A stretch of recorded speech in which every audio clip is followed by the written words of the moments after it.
நாங்கெல்லாம் வந்து ஃபுல்லா பேண்ட் காலேஜ் கல்ச்சரல்ஸ் எப்படின்னா அப்போ வந்து காலேஜ் அந்த கல்ச்சரல் ஜெயிச்சா 15,000 ரூபா ஃபர்ஸ்ட் பிரைஸ். அதுவே நாங்க பிரிக்கிறதுக்குலாம் வந்து இந்த மாதிரி இப்போ இது பிரிப்போம். நாங்க இங்கிருந்து போகும்போது எனிவே நம்ம தான் ஜெயிப்போம், 15,000 ரூபா கிடைக்கும், இந்த இந்த ஷேர் உனக்கு, நீ என்ன வேணா பண்ணிக்கோ, அதுக்கப்புறம் இது வந்து பேண்ட் ஷேரு, நம்ம வந்து எங்கேயாவது வெளில போய் சாப்பிடலாம் அப்படின்னு சொல்லிட்டு அப்படி சாப்பிட போகும்போது தான் சூப்பர் சிங்கர் ஆடிஷன்ஸ் வந்து என் வீட்டு பின்னாடி அப்போ சாலிகிராமம்ல பிரசாத் ஸ்டுடியோல நடக்குது அப்படின்னு சொல்லிட்டு எங்க அம்மா ஃபோன் பண்ணி சொன்னாங்க, இந்த மாதிரி சூப்பர் சிங்கர் ஆடிஷன் நடக்குது, நீயோ பாட்டு வந்து ஒழுங்கா படிக்கல, அட்லீஸ்ட் ஒரு டிசிப்ளினுக்காவது நீ போய் சூப்பர் சிங்கர் 4 ரவுண்ட் வந்தா கூட ஓகே தான் அப்படின்னாங்க. எனக்கு இன்ட்ரெஸ்டே கிடையாது, பிகாஸ் எனக்கு சூப்பர் சிங்கர்ல பாடுற அளவுக்கு எனக்கு அப்போ பாட்டு தெரியாது. அப்போ வந்து பார்த்தா எங்க அம்மா உள்ள ஒரு 4 ரவுண்ட் போ, எனக்காக போ, இவ்வளோ நாள் என் பேச்சை கேட்டதே இல்லை, எனக்காக போ அப்படின்னாங்க. சரி உனக்காக போறேன், ஆனா நான் செலக்ட் ஆகனாலாம் எனக்கு தெரியாது அப்படின்னு சொல்லிட்டு நான் போனேன். போனா ஒரு அண்ணன் உட்காந்துருக்காரு. அந்த அண்ணன் தான் வந்து அந்த ஷோவோட டைரக்டர் அப்படின்னு நினைச்சேன். ஒரு கார் வருது, அந்த கார்ல இருந்து வராங்க ரவுஃபா மேம்.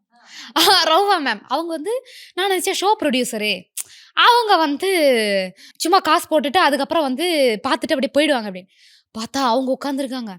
அப்புறம் திவாகரனா இருக்கார்ல சூப்பர் சிங்கர், அவர் உட்காந்துருக்காரு. எல்லாரும் உட்காந்துருக்காங்க எக்ஸ் சூப்பர் சிங்கர்ஸ்லாம் ஆடிஷன் பண்றதுக்கு. பார்த்தா நான் சொன்னேன்ல அவர் தான் டைரக்டர் போலன்னு சொல்லிட்டு, பார்த்தா அவர் வந்து மீடியா மேசஸ்ல ஒர்க் பண்ற சேட்டா அவரு. அப்ப ரவுஃபா மேம் தான் டைரக்டர். அதுக்கப்புறம் வந்து சரி ஓகே எனிவே நம்மளுக்கு கிடைக்காது, ஏன்னா நான் 3 பாட்டு தான் எனக்கு வாழ்க்கையிலே தெரியும், அந்த 3 பாட்டு தான் ஆடிஷனுக்கு. எந்த பாட்டு தெரியும்?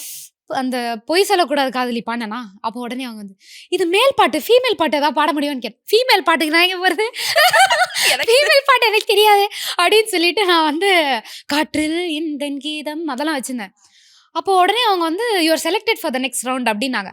பார்த்தா இப்படி வாக் பண்ண என் வீடு. நெக்ஸ்ட் ரவுண்ட் எனக்கு பாட்டு தெரியாது, காலி ஆயிடுச்சு. அப்போ நான் வந்து வீட்டுக்கு போயிட்டு டக்குன்னு வேற என்னெல்லாம் பாட்டு தெரியும் அப்படின்னு சொல்லிட்டு உட்காந்து புரட்டி பாட்டேன். ரெடி பண்ணிட்டு பாடிட்டு சரி கண்டிப்பா எனக்கு கிடைக்காது போல அப்படின்னு பார்த்தா 1 வீக் கழிச்சு welcome to top 20 super singer season 7 அப்படின்னு வந்துச்சு. அதுதான் வாழ்க்கையை புரட்டி போட்டுச்சு. SS News Digital 24/7 connected.